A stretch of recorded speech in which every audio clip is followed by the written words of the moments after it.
What up, what up, what up, YouTube? I'm back. I got another divergence video for you. I'm gonna try to make it quick. I really just wasted my time because I did a video and it, for some reason, the screen wasn't working. Well, I'm gonna do this video again, so stick around.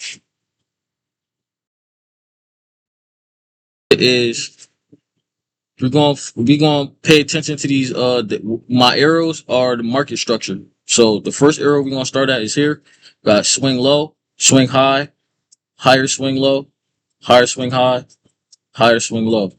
Same thing with over here on the NQ. So the ES is on the left, the NQ is on the right. They both 15-minute time frames. So swing low, swing high, higher swing low, higher swing high, higher swing low.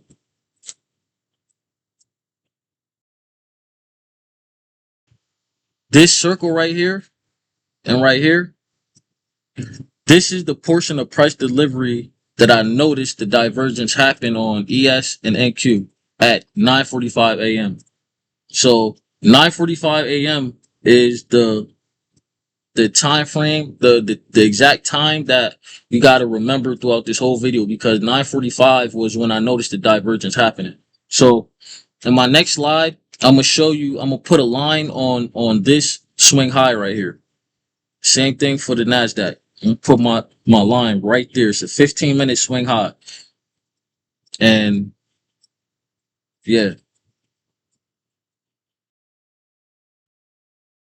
here's that line.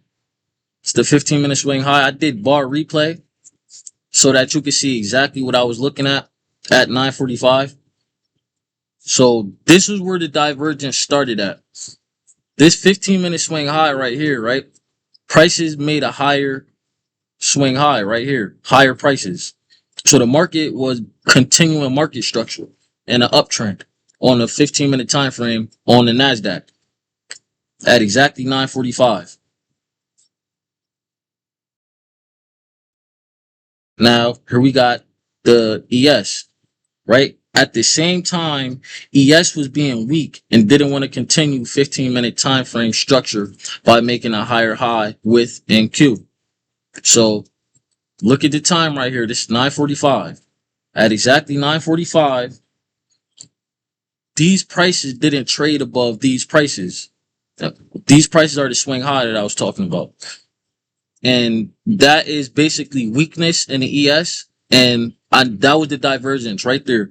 So I noticed that. And since we didn't want to continue to make bullish market structure, I was looking for basically a run on some stops underneath the market to buy so that I could so that we could continue market structure.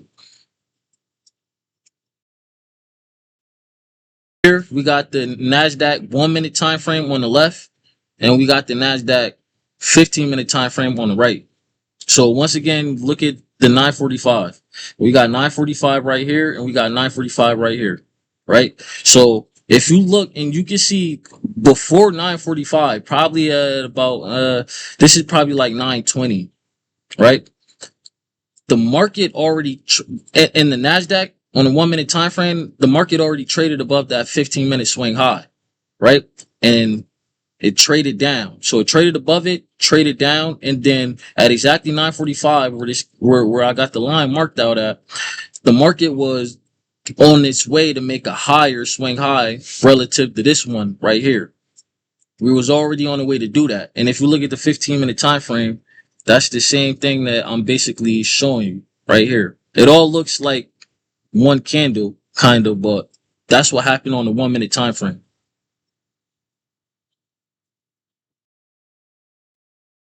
On the left hand side, we got the 1-minute ES, and we got the 15-minute ES on the right hand side. So at exactly 9:45, this is what the ES was doing. This is the swing high right here, that blue line. You see how the ES didn't want to trade above that swing high yet? So price delivered right to the 15-minute swing high without trading above it, while the NQ already delivered price above its correspondent swing high.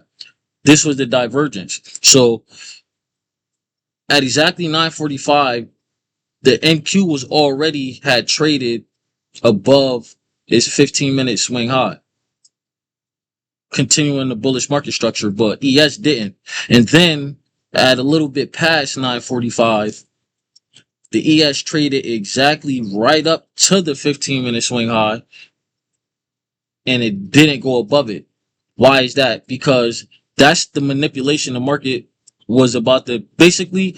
This means the narrative is changing when you get a divergence like this, where one asset did one thing, one market did one thing, and the other market didn't do the other thing. Because these markets supposed to work in tandem. They're supposed to do the same thing. So whenever the NQ makes a higher high, the ES is supposed to make a higher high. So this was basically changing the narrative, and the narrative was we about to go run some stops and accumulate some new long orders. And I got in at this candle because I was already knowing that basically when the market did this, I was looking at these this is a liquidity pool. I was looking at these liquidity pools and these swing lows underneath here, and I was basically anticipating the market to trade underneath this. Any of these. It could have been this one right here. It could have been this one. This one is a little higher, but any one of these swing points right here, I was looking to buy those. Meaning when the market traded below those, I was going to buy instead of thinking the market is going to keep selling and going down. I wanted to buy underneath there. And that's what smart money does. Smart money buys at a discount, and those were the discounted prices. And yeah, from there we went up. And you see it over here on the 15-minute time frame, we went up a lot. So yeah, that's my divergence. I got another divergence video coming for you, so stay in tune.